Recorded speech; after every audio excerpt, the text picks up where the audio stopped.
Welcome to today's webinar, From Risk to Reward, a strategic approach to risk management, sponsored by SGS. I'm Dirk Ducharme, Editor-in-Chief for Quality Digest, and I'll be your host for today's webinar. Effective risk management is a cornerstone of organizational success, enabling businesses to navigate an increasingly complex and unpredictable landscape. In today's dynamic environment, companies must contend with a wide range of uncertainties, including market fluctuations, technological advancements, regulatory changes, of course, and unforeseen disruptions. Proactively identifying, assessing, and mitigating risk is essential to safeguarding assets, maintaining operational resilience, and achieving strategic objectives. So today we're going to learn, among other things, how to define risk and its role in organizational success, how to identify various types of risks, various methods to identify and assess risks, including risk matrices, how to apply risk management frameworks, and a whole lot more. But before we get started, just a reminder that you can send us questions using the Q&A box. You can find the Q&A button in the bar down there at the bottom of your screen. Send your questions to us as you think of them, and we will answer them after the presentation. A recording of this webinar will be available one day after the webinar, and you will get an email with that information from Quality Digest. Those of you, this is very important, who need a certificate of attendance, you must answer at least one of the polling questions presented during this webinar. Okay, let's get started. Today's presenter, once again, is Sabrina Ippolito. With an avid passion for implementing efficient, effective, and lean quality systems, Sabrina believes that at the heart of any successful organization is a learning organization.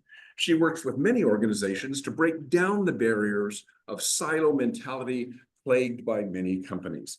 Sabrina is a classically trained biochemist and certified lead auditor that ensures organizations maintain compliance and certification in a realm of different industries and standards spanning pharmaceutical, cosmetics, and general manufacturing. Sabrina has directed, overseen, and improved several quality systems to reduce deficiencies and increase product flow across the US, Canada, and Europe. Okay, Sabrina, go ahead. Hi, everyone. So good morning and afternoon to everyone joining us here today. I want to begin by expressing my sincere gratitude to you, Dirk, and to SGS for providing me this platform to address this crucial topic of risk. In today's complex and ever-changing environment, understanding and managing risk is more crucial than ever, and I'm sure you can all agree. As someone deeply involved in quality, specifically in my audit, consulting, and training practices, I've witnessed firsthand the profound impact risk management has on organizational success and project stability, just to name a few. My journey in this field has been shaped by navigating risk and learning from both successes and setbacks. So I'm honored to share my insights with you today and offer a meaningful perspective on this very vital subject, in my opinion. So I've set here today for you a very quick agenda in terms of what we can expect in today's learning event. So we're going to look at what is strategic risk management, what it actually means, why it's so important. We're going to identify and assess risk, develop some mitigation strategies, and we want to be able to turn risks into opportunities. And we'll do this through a case study. And then finally, like Dirk mentioned, we'll be able to get into a Q&A session towards the end of the learning event. So before we get started, Dirk, I have a question I'd like to ask you. What is the biggest risk you faced recently, and how did you handle it?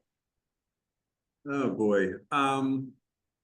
Well, as anybody, one of the things I do is I run our website, and so there's constantly cybersecurity risks that come up all the time. And not too long ago, somebody was basically spamming the heck out of our website, which is a moderate risk. It's more of an annoyance, but it can, if it gets too bad, it can bring a website down. So that was one thing that we were facing, and so we had to figure out how severe is the problem, and then what do we do to mitigate it? So that was kind of something that happened just a few weeks ago. So Oh, that's interesting.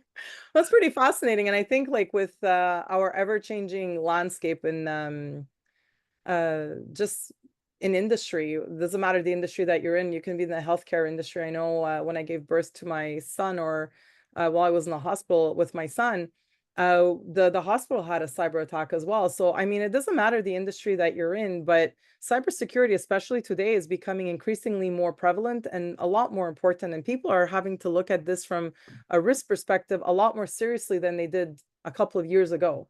So, risk is everywhere, and it's all about our relationship with it and how we see risk, and the education, like the background that we have that feeds into it, right? So we all come from different worlds, from different perspectives, have different experiences academically, professionally, that shape our relationship with risk.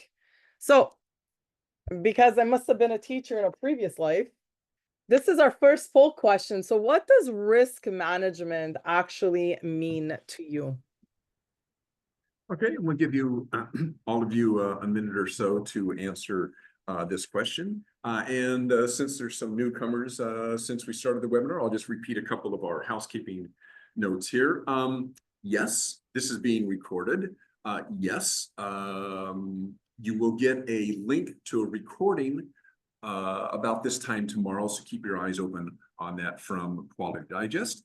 And if you need a certificate of attendance, as many of you said you did, you do need to answer at least one of the polling questions. There will be a few, so if you want to skip one, that's fine, but you have to be sure you answer at least one of them in order to get your certificate.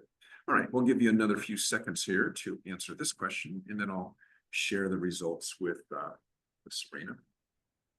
Yeah, I mean, just to follow up on what you said, cybersecurity is becoming a huge risk for even small companies. It's just crazy the amount of stuff that goes on, and the amount even our server. I mean, Quality Digest is not a big company, but our server gets hammered, and it's just they go after everybody. It's kind of like if your company doesn't have stuff in place for protecting your online assets, man, you got to be doing something.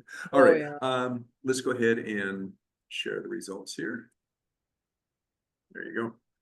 A systemic process of identifying, analyzing, and responding. Okay, good. I mean, look, that's really good. Okay, that's really good. I got about 81% there. That's nice. Well, look, I mean, when we're looking at risk management, right, it's about preventing bad things from happening. It's you're planning for the unexpected. You're dealing with uncertainty. You want to minimize potential losses. You want to protect your assets. You want to be able to make informed decisions when things are unclear. Figure out what could go wrong and have a backup plan. It's like insurance, but more from a broader perspective. You want to identify and assess the dangers before they happen. You want to control problems before they get out of hand. It's about being prepared. You want to think ahead, try to avoid failures or potential failures. You're looking at possible outcomes or possible problems and figuring out how to stop them or to fix them before they do get out of hand. It's how you keep a project on track as well. So all of this is risk management. How do you manage a situation, a potential problem? Okay, good. So essentially, risk management is about being prepared for potential problems and minimizing their negative effects, right? So we want to be able to identify the problem, or identify the risk. This involves recognizing potential threats or hazards that could negatively impact a company. These threats can be internal, like for instance, it could be operational failures, employee errors, but they can also be external, such as market fluctuations, or what we're starting to see a lot more of these days are natural disasters. So it requires a sort of assessment. So once a risk has been identified, they have to be evaluated. So this involves determining the likelihood of each risk occurring and the potential impact if it would. So the assessment often uses something qualitative. So this is where you're using descriptive words like high, medium, low, or it could be quantitative, where you're looking at probability percentages, financial loss estimates. You could be looking at a risk priority number, an RPN. And these are all different type of methods that you could use. And it's about finding the one that's a right fit for you, for your organization. You might have come from an from an aerospace or a type of industry where it requires a more complex tool to manage risk, just because of the complexity of your products that you're producing or of the services that you're providing. If you're coming from an industry where you're recycling metal, the complexity of that tool will not be as invasive, let's say. Then you need to be able to control it. So after you assess the risk, appropriate measures are taken to mitigate or manage them. And this can it can include, for instance, avoiding the risk altogether. So you're eliminating the risk altogether, for instance, or mitigation, where we're reducing the likelihood or the impact of the risk. We can also transfer the risk, right? So for instance, we want to be able to shift the risk to another party, like an insurance. I'll give you an example. My husband imports olive oils from Greece, from the motherland. So he knows that when he's bringing in a cargo, the value of the cargo is obviously, I mean, it has a value, but he has the option to either take an insurance or not. And he's like, well, what happens in the event that his container gets pirated, or that there's an issue, a situation that occurs where he loses everything? He's not ready to take that kind of a risk. So he'll buy an insurance. He is transferring that risk. And then there's also acceptance, right? So this is acknowledging the risk and saying, I realize that there's a risk and I'm prepared to deal with the consequences. And everyone has, every company and every one of us, we have a certain tolerance when it comes to accepting risk. So strategic risk management, this goes beyond simply reacting to risks as they arrive. So we want to be able to take that proactive approach, as I spoke to you about earlier. It emphasizes anticipating potential risks and incorporating them into your organization's long-term planning. That's what it means to take the proactive approach. Integrates risk consideration. So risk management becomes a core part of every decision-making process, from setting strategic goals to executing your operational plans. Aligns with your organizational goals. So strategic risk management ensures that risk management efforts support the overall objectives of a company. It's not just about avoiding losses, but also about identifying opportunities and achieving strategic advantage. All levels of decision-making. This type of risk management is not just reserved for a few people in high-level executives like the leadership team.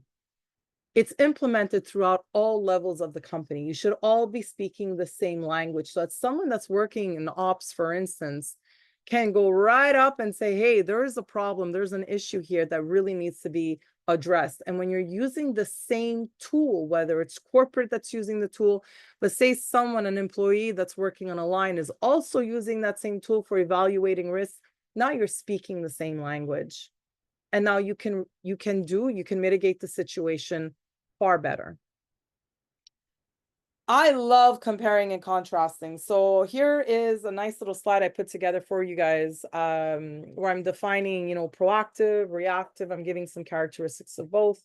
But where I really wanted to emphasize your attention is basically on the limitation section.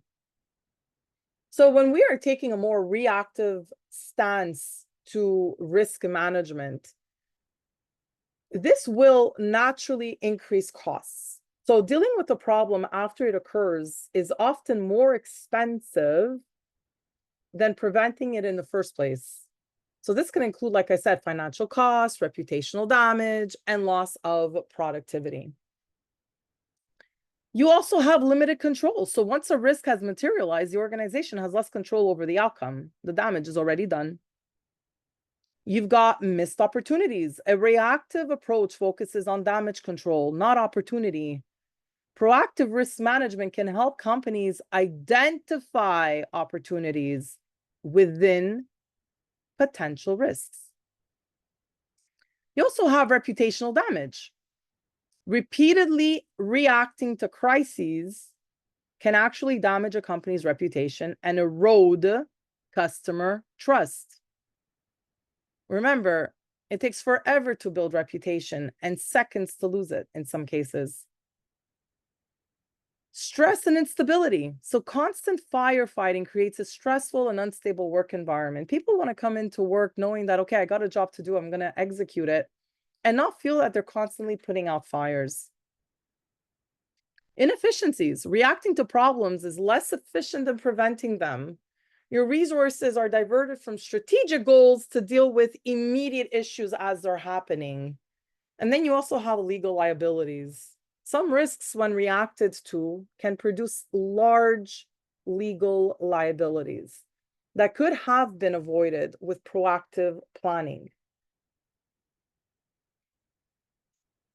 So this brings us to our next poll question. So in your organization, is risk management primarily proactive, reactive, a mix of both? Or maybe you're not sure.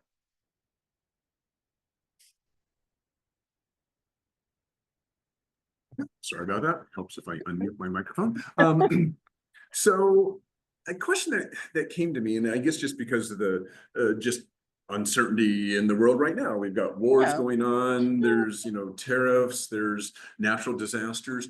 So when you say anticipating future risks, let's say supply chain risks, is this kind of in general, like if there is a disruption in the supply chain, or do you have to have some sort of crystal ball?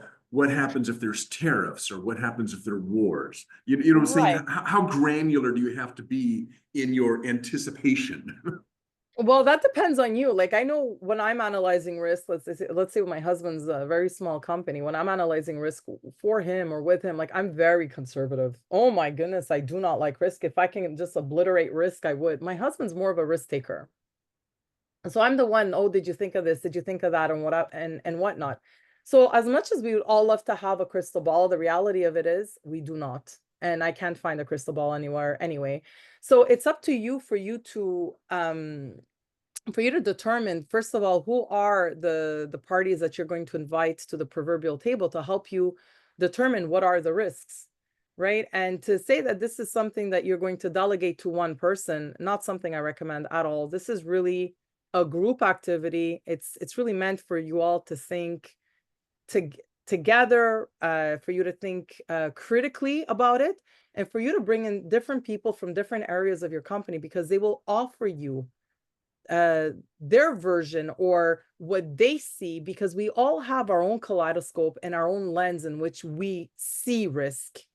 So getting people involved and the right people involved, I think, is going to put you in a much better position to look at risk, determine risk, analyze risk, and hopefully obliterate it, otherwise mitigate it. A mix of both. Okay. Nice. Okay, good. At least, I mean, a mix of both is good. Sometimes, look, sometimes you have to be reactive, but if you can already be proactive, then that's already a start. That's already 1 foot forward. Okay, good. I like it. I like it a lot. Very nice. Well done. Next. Strategic risk management. So in short, strategic risk management is about embedding risk awareness into the very fabric or the DNA of an organization's strategy, ensuring that risks are considered proactively, and that risk management actions support the achievement of strategic goals. So why strategic risk management matters? Well, in today's volatile business landscape, uncertainty is the only certainty, and I think we can all agree to that. How we navigate that uncertainty can make or break an organization. And whether or not you're aware of it, I'm sure there's a couple of companies you can think about it. Well, had we only mitigated certain areas of risk, we wouldn't find ourselves in the positions that we're at today. So we're not just talking about avoiding disasters, we're talking about building a foundation for sustainable success. Strategic risk management is the key to that foundation. And our next poll question. So which of the following benefits of strategic risk management is most important to your organization? Okay, and we'll leave that leave that up once again for a moment. Oh, somebody made just the comment here. When you are evaluating for uncertainty, you may find both positive and negative, and you Yep, need to act on both with equal intensity. So just a comment there from one of our agreed. readers. 1000% agreed with you. But you know what's uncanny is that there's so many companies that don't do that exercise, right? And because they don't do that exercise, I'm like, do you know how much untapped potential you have? And you Oh, don't have right, to yeah. get like it's uncanny. I'm like, well, did you think of this or did you think of that or did you maybe consider this before you decide to annihilate the project altogether? Oh my gosh, Sabrina, you're right. That makes total sense. And I'm like, oi. That's why I love like these little webinars, right? Because these learning events, they give you like little nuggets of information. And I mean, some of us that we've been working at companies for years or, like we're just on autopilot, but then you take a course like this or a learning event like this, and all of a sudden you're like, yeah, I've got a different perspective. I see things through a different lens. I see things through a different kaleidoscope. Oh, nice. Which of the following benefits improve decision making? Good, good, very good. Right, because now you have information, you've got data to back up and to justify your reasons for taking the decisions that you've made.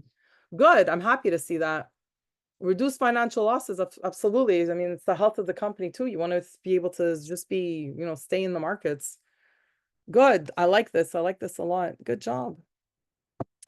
So let's look at the impact on the bottom line. So what are some of the key benefits? Well, we can all agree that when we are taking a more proactive stance on risk management, this does reduce our losses. So this could be, let's say, from a financial, reputational, operational. So by proactively identifying and mitigating risks, we do minimize potential losses. Think of it more as I guess a preventative maintenance for your business, if you will. This includes financial losses from unexpected events, reputational damage from crises, and operational disruptions that can halt productivity altogether.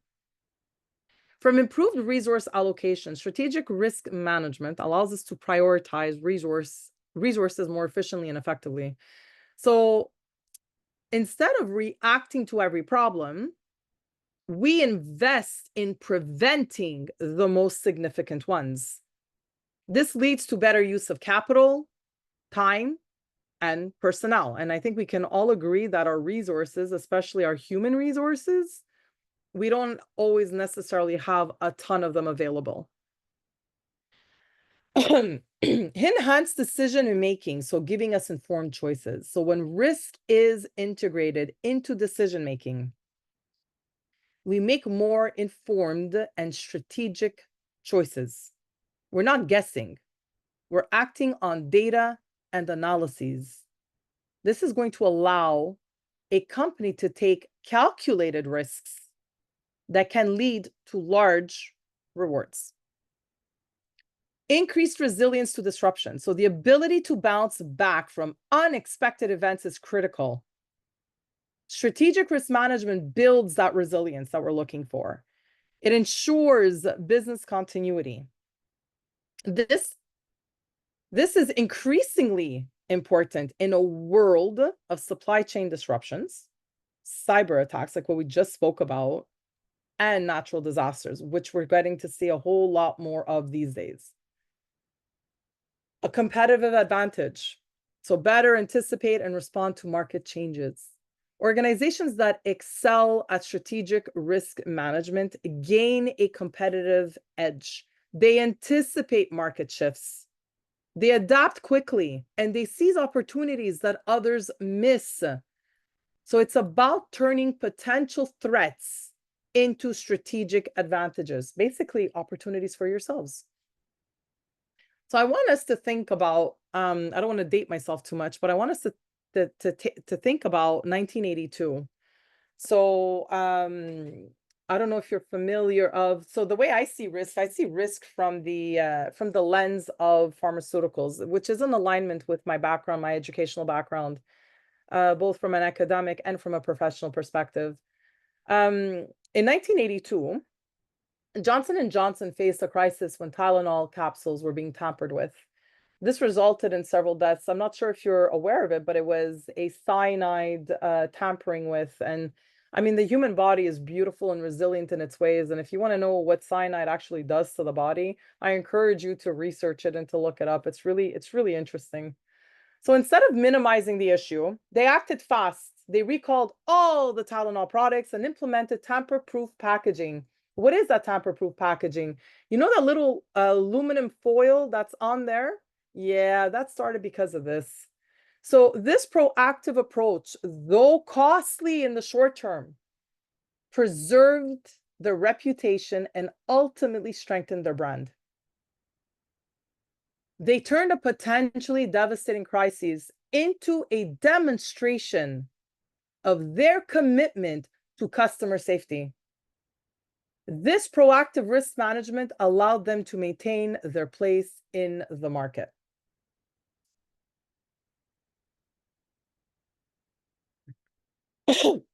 So the importance of a strategic approach. Strategic risk management is not just a cost center, it's an investment in your company's future. By integrating risk considerations into every aspect of your business, and we're going to go through 3 of them, you can protect your bottom line, you can enhance your competitive advantage, and build a more resilient organization. The companies that plan for the future are the companies that actually have a future. Keep that in mind. So remember, I said that there's 3 aspects. Let's unpack that a little bit further. So when you are identifying and assessing risk, we can look at this from 3 perspectives. We've got what we call corporate risk leadership. Then 1 tier below it, we've got interested parties. So these are all of the, everyone who's basically interested in the company. It could be from an internal perspective, an external perspective. You can look at interested parties being, for instance, upper management, the steering committee, the C-suites, leadership, the VPs, however you call them. You have your employees, they're equally invested and interested in the company. You've got interested parties from an external perspective. You've got your suppliers, you've got your clients, your customers. You might have banks that you're working with. And you're looking at a more granular perspective. And these are all of the processes. Your sales, you're looking at production, you're looking at receiving, at shipping, maybe the lab.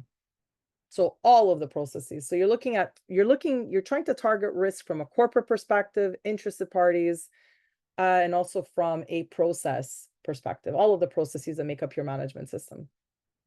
So I don't want to spend too much time on quality management systems on the QMS like ISO 9001, but I thought it would be worthwhile bringing it up because risk is one of the things that was integrated in the 2015 version of the standard. So although risk and opportunities must be determined and they must be addressed, I want to make it adamantly clear that under ISO 9001, there is no requirement for a formal risk assessment or formal risk management or documented risk management process.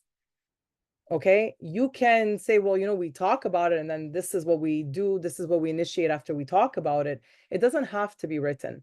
Now, the standard doesn't put that obligation to write it, to formalize it.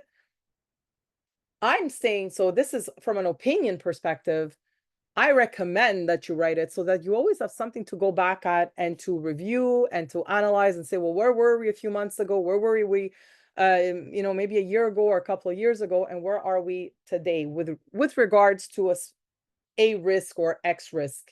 So again, the standard doesn't require you to formalize it. I highly recommend that it is formalized. Identifying and assessing risk. So let's look at it from an interested party's perspective. This is typically what I tend to do with my with organizations that I consult with.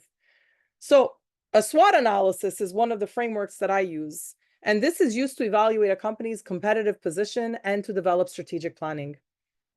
This involves identifying and analyzing both internal and external factors, so looking at your interested parties, that can affect an organization's performance. In a sense, a SWOT analysis helps organizations to be more proactive and less reactive, leading to better overall performance. For those of you who are new to SWOT, what SWOT stands for are strengths, which are usually internal, weaknesses internal, opportunities, and threats, both external. So we can always unpack this a little bit. Let's look at, say, what is a strength. A strength, these are basically positive internal attributes that give an organization an advantage. Example, like if you're living here in Quebec, one of the advantages is that you likely speak English and French, not everywhere, or not, there's not, I mean, we got pockets where we speak more than more than two languages, which is nice. But this is one of the attributes of being here in Quebec. Someone who comes, let's say, from a different province or territory might not necessarily have mastered two languages. A weakness, for instance. So these are negative internal attributes that can put an organization at a disadvantage. As an example, you can have outdated technology, which opens the risk to potential cyber attacks. Lack of financial resources, poor management. These are all weaknesses or examples of.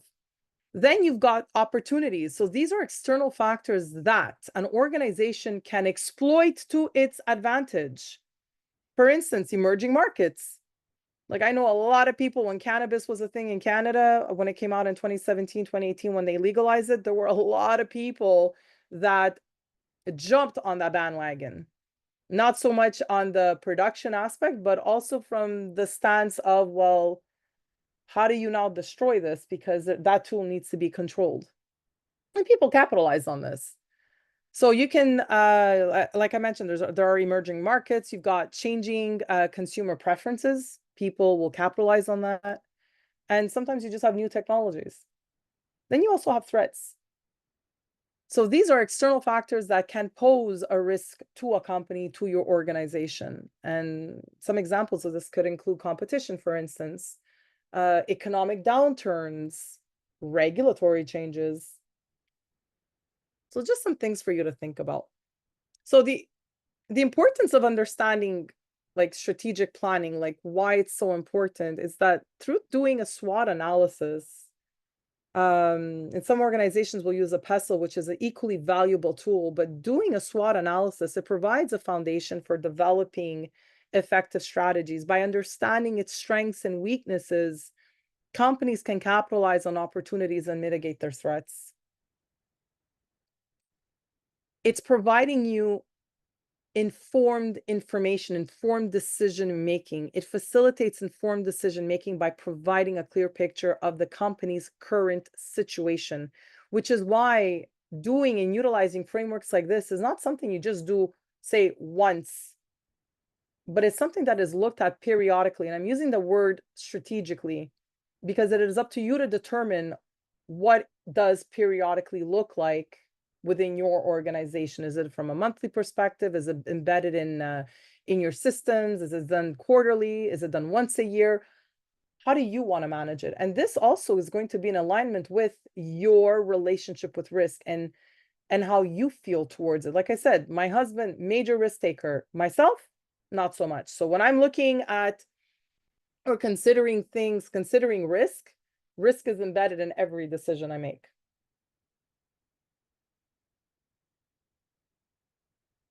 So this is identifying and assessing risks from a process base. So this is where you really start getting more granular. And how would you do that? Like, what's the intention of this?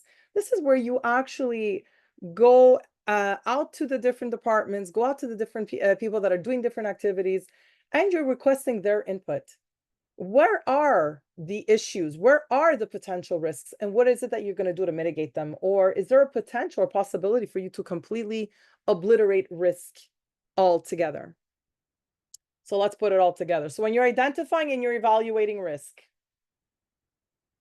involve pertinent individuals to partake in the exercise. This is not something you delegate to one person. You could delegate it to one person, but that person who has that project in terms of evaluating, developing, and looking at risk, they need to get that information from subject matter experts. So they will extend, or they at least should extend the invitation to have people participate. Their expertise is invaluable. It paints a better picture of the situation in comparison to generic information. Me too. I can say, well, you know what? Yeah, in sales, you can do typos. You can make typos. You can put, enter information that's wrong. But if you go and ask the person who's actually sitting in sales, they will tell you, yeah, those are normal risks that we see in sales, when you're entering information and data. But in our company, our DNA, our department, these are all of the other risks that we have to deal with on a daily basis. You wouldn't know that unless you ask the question. So get people involved. So when you're looking at risk, and I hope this is one thing that really comes out from this learning event, remember, it's based on 3 areas. It's organization. So this is from the corporate level. Interested parties. So where you're looking at internal and external interested parties. And it's based on processes. Okay. Another little note bene there for you is, did you consider risk from a legal perspective, regulatory, environmental, or any other requirements? And how about climate change? What is the risk of climate change to you?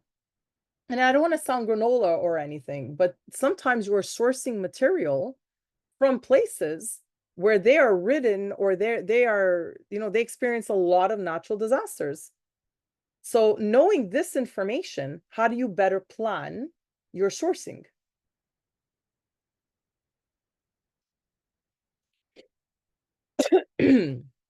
So earlier, I mentioned that we can look at risk, from a qualitative perspective or from a quantitative perspective.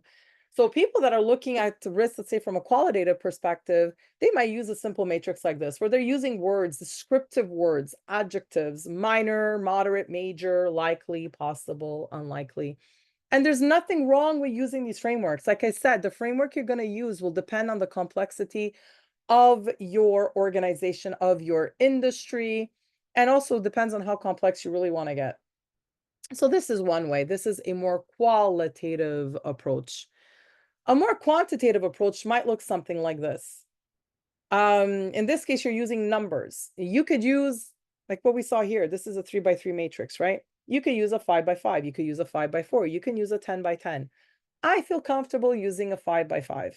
So yes, there are tools out there that you can use. Yes, there are frameworks out there that you can use. But again, those tools and those frameworks are there to get you to think. Think critically about your processes. Think about the company that you're working in, not a company where you worked in the past, but think about the DNA of your organization. And then try to build a tool that meets that complexity. You don't want to over-design it, but you also don't want to under-design it either.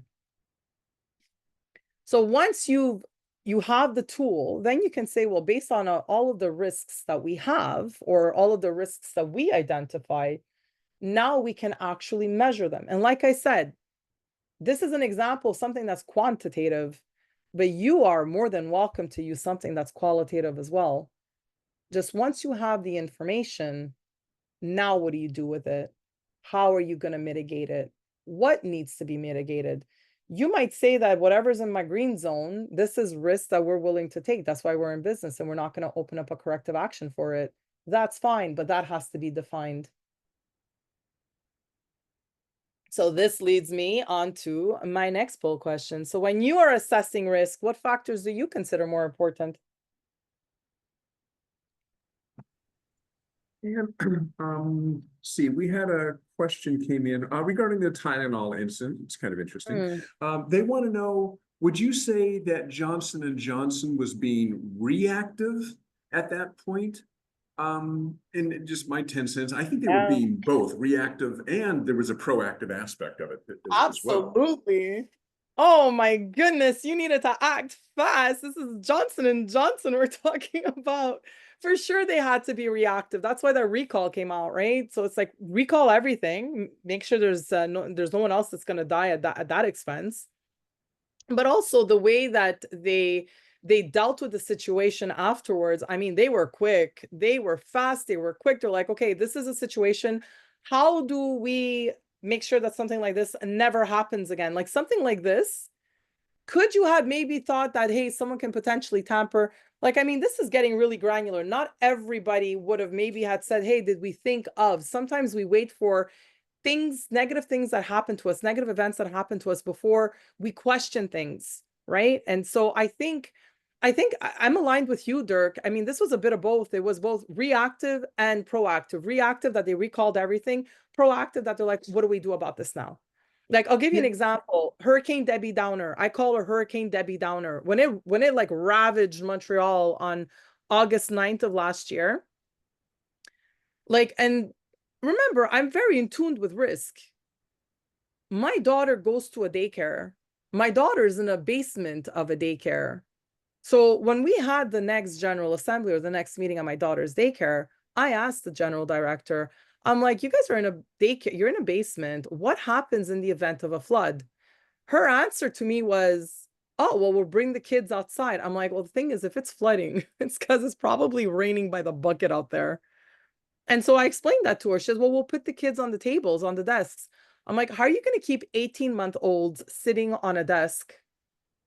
I'm like, what about the safety of your staff?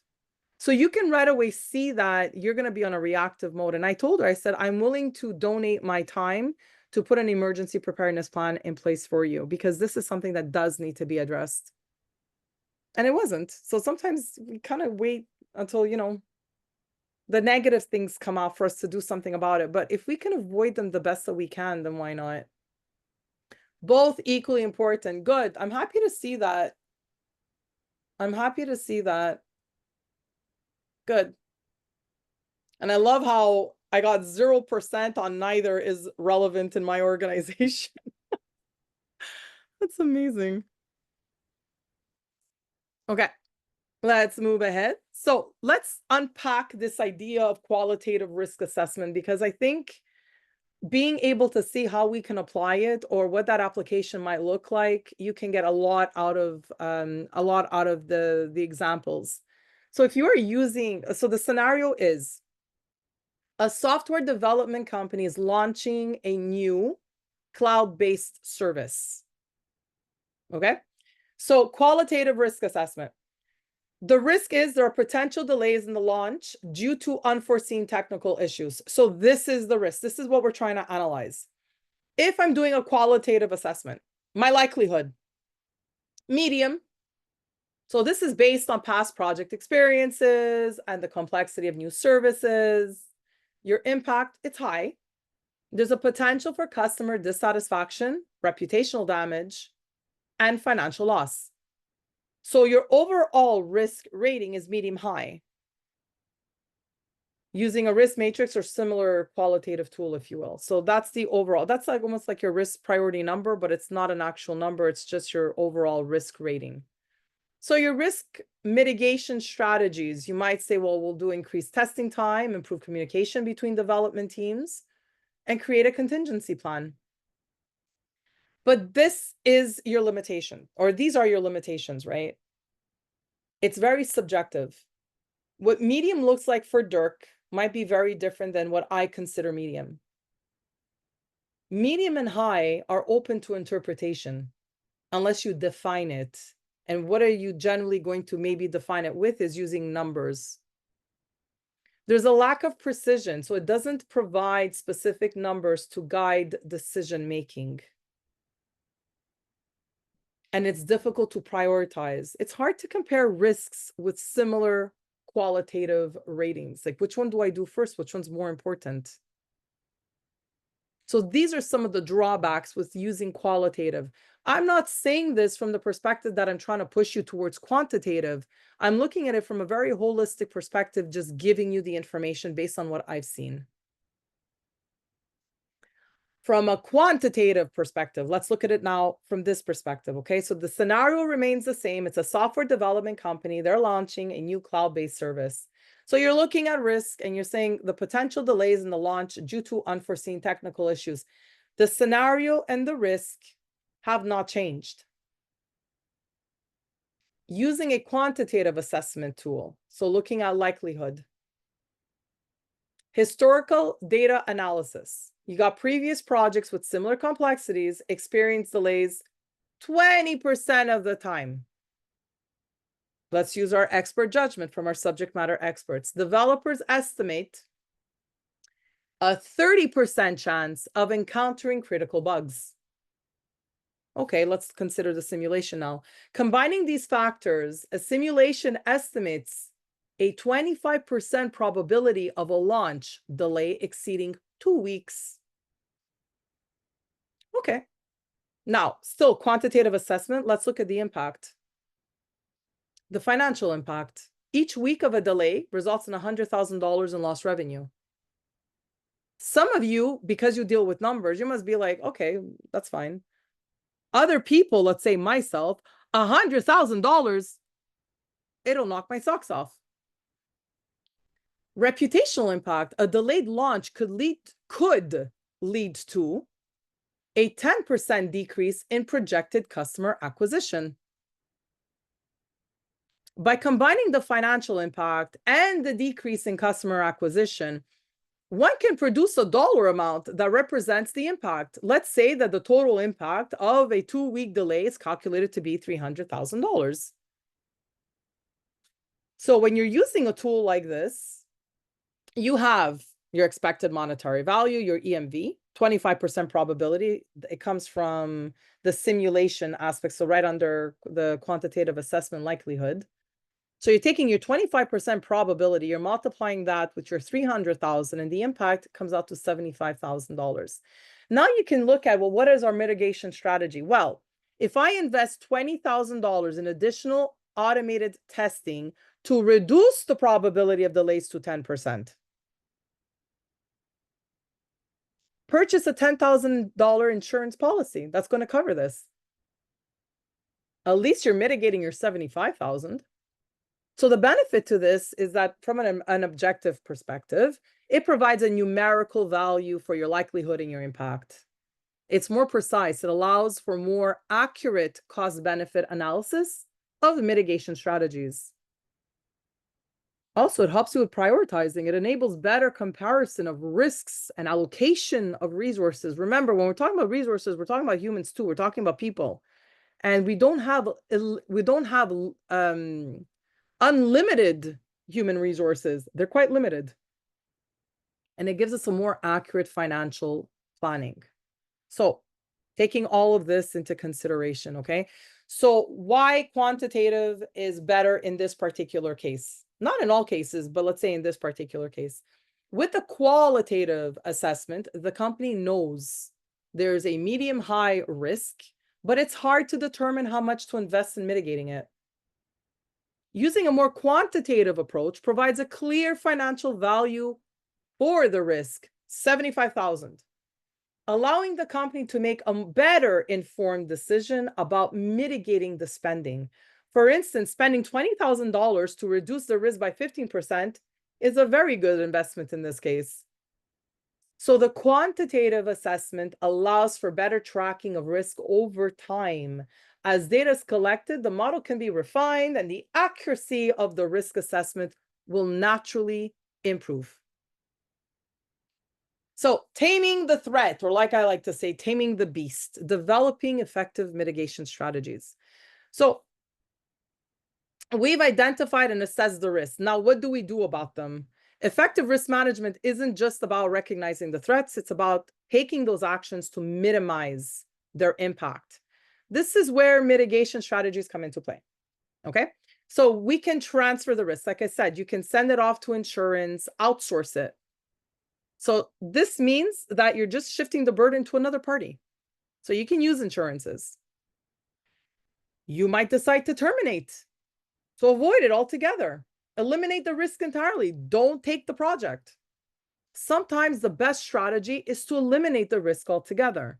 This involves avoiding the activities or the projects that can carry out that unacceptable level of risk. So as an example, you might decide not to enter a new market with high political instability. This is usually a useful strategy when the risk outweighs the reward. treat it, mitigate it. This is the most common response that companies tend to go by. It involves taking steps to reduce the likelihood or the impact of a risk. Some examples could be, for instance, implementing security protocols, conducting regular maintenance, providing employee training. And when we're talking about employee training, so this is a little shtick that I have, it does not mean read and understand. It means that you are giving them training. It's a human experience. This is where most of the risk management budget is spent, is usually on or can be spent on the training, on the treating and the mitigating of the situation. This can also involve creating redundant systems or creating backup plans. Tolerant. So you decide to accept it. So you accept and you prepare for the risk consequences. In some cases, the cost of mitigation outweighs the potential losses. This might involve accepting the risk and preparing to deal with its consequences as they arrive. This is often used for low probability, low impact risk. Don't think about, it's usually, like I said, it's a risk. It's okay, we got into this business because, we also have to be able to take a certain amount of risk. So you're like in the green zone, if you will. And it's still important to monitor the potential risks or the potential threats, because something that can be, let's say, in a green zone, or you're at a certain level of risk that the company is willing to accept, that can turn into a yellow and into a red really fast. So it's also important that you keep a close eye on it. So let's turn risk into opportunity. So remember, risk isn't always negative. It can be a catalyst for innovation and growth. Here we can explore, for instance, how to shift perspectives from avoiding risk to leveraging it with this quick example. So I don't know, I'm sure most of you have heard of Netflix. I didn't know that they were originally in DVDs, so this was news to me. So they were so Netflix was faced with the risk of declining DVD rentals due to rising internet speeds. They pivoted to streaming. So this risk became their core business, revolutionizing entertainment.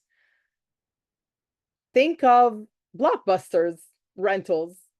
And remember what I said earlier, companies that refuse not to look at risk or to think about risk are usually the ones that remain behind and eventually fizz away. Netflix specifically, they focused on the initial risk and the strategic pivot. And their result was an opportunity, something that they were capable of capitalizing on and benefiting from. So focus on that. What is your initial risk? What is the strategic pivot? And what is the resulting opportunity and benefit for you, for your company? So the question you definitely want to ask yourself is, how can we identify potential opportunities within our own risks? Well, you want to be able to analyze them. So look for underlying trends, unmet needs. Innovate. Can a risk spark a new product, a new service, a new process? Adapt. How can you adjust your strategy to capitalize on the changing landscape? And be resilient. Build flexible systems to handle the unexpected and enable quick shifts.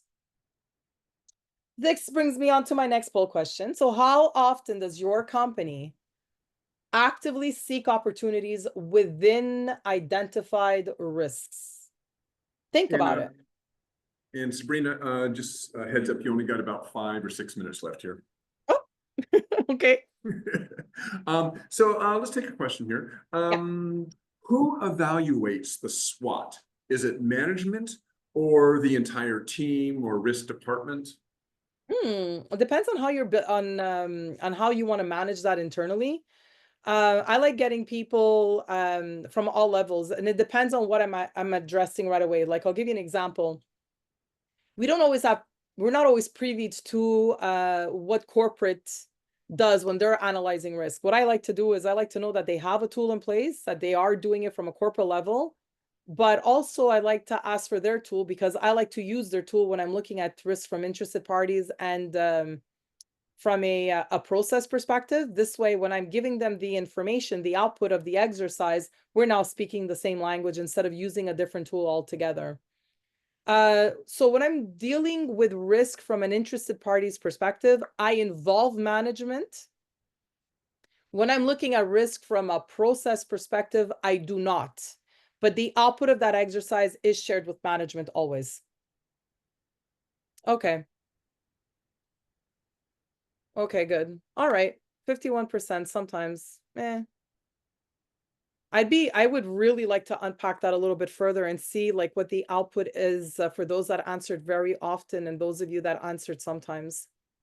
Also, I'd like to see the output for rarely and even never. Interesting. Very, very fascinating. Great data. Okay. So just very quickly here, I do have some very, very simple key takeaways. So remember, strategic risk management is essential for organizational success. It's your best friend. Integrating risk management into your core strategy will help you significantly. Take on a more proactive manner. So proactive identification and assessing of the risk is critical. It's crucial for companies. Find risks early on, understand their impact. Develop and implement effective mitigation strategies. Plan and act to reduce your risk. View risk as an opportunity for innovation and growth. Innovate and grow from those potential threats. You will thrive. I decided just to sneak in here a little bit, the section 6.1 from the quality management system from your ISO 9001. Remember, the standard states actions to address risks and opportunities. When you're planning for your QMS, when you're planning to implement, the organization has to consider issues referred in sections 4.1, 4.2, and determine the risks and opportunities that need to be addressed. It's even embedded in the standard itself. This brings me to my very last poll question. After this presentation, how likely are you to implement a more strategic and proactive approach to risk management within your company?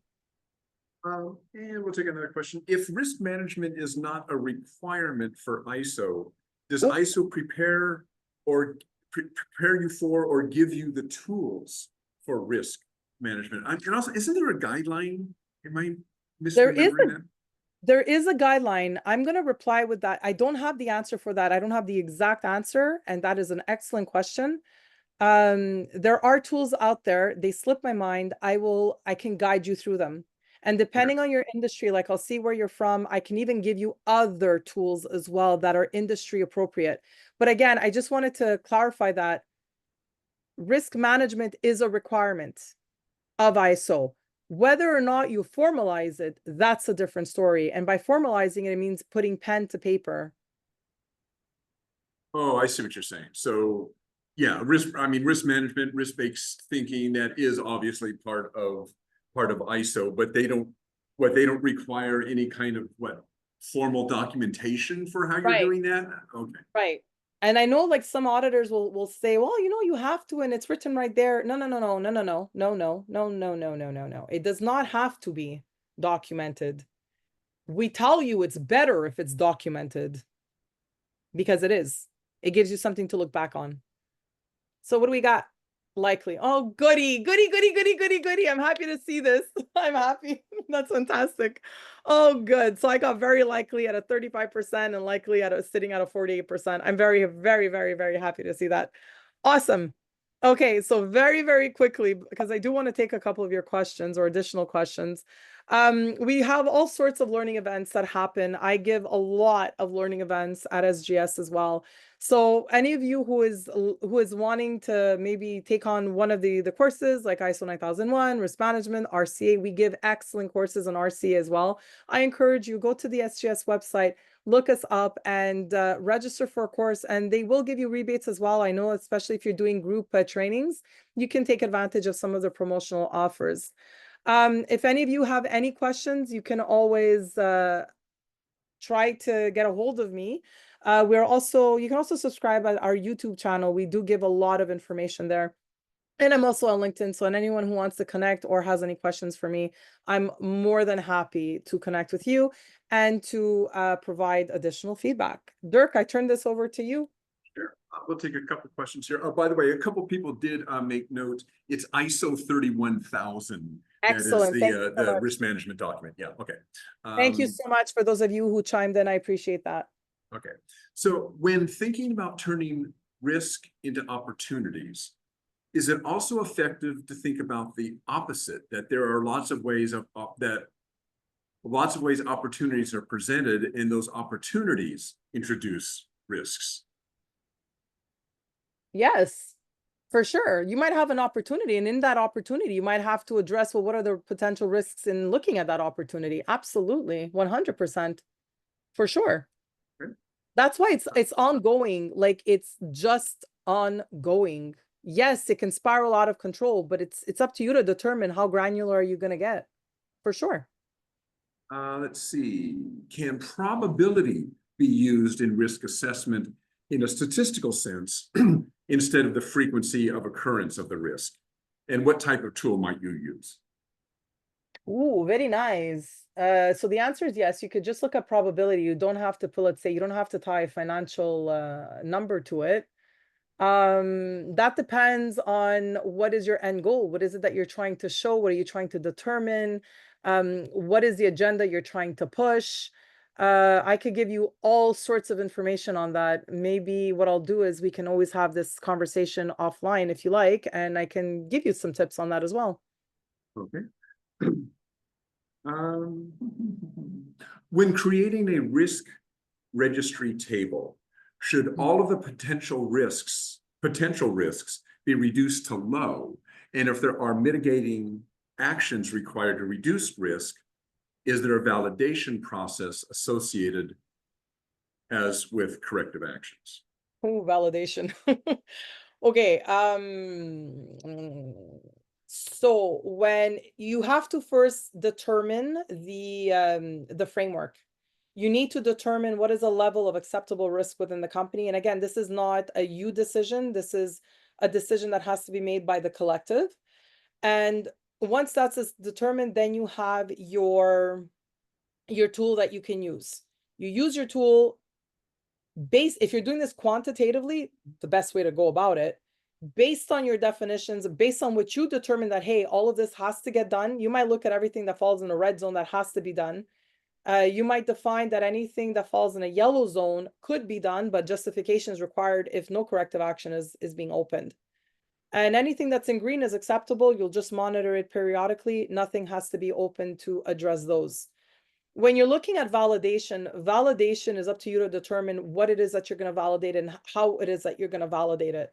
When I am mitigating risk, I use corrective action. So naturally, part of my corrective action tool, when I'm looking at the effectiveness of the plan that I put in place, I let time go by and I reassess the risk. And that for me is my validation. That's how I address that.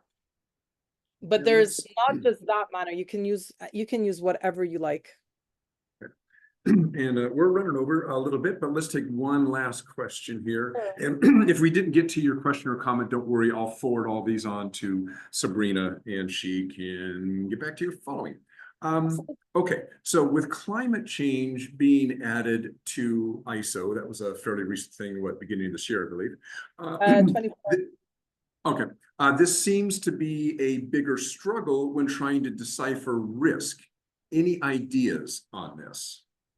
Yes, if you are, let's say, sourcing materials, it depends if you produce a product or if you are in the service industry. So let's say you are sourcing material in Taiwan. We know that unfortunately they go through climate change and things get devastating and it just makes supply chain slower. So you might say, well, knowing this, when I have to purchase material, I might decide to purchase my raw material earlier in the year.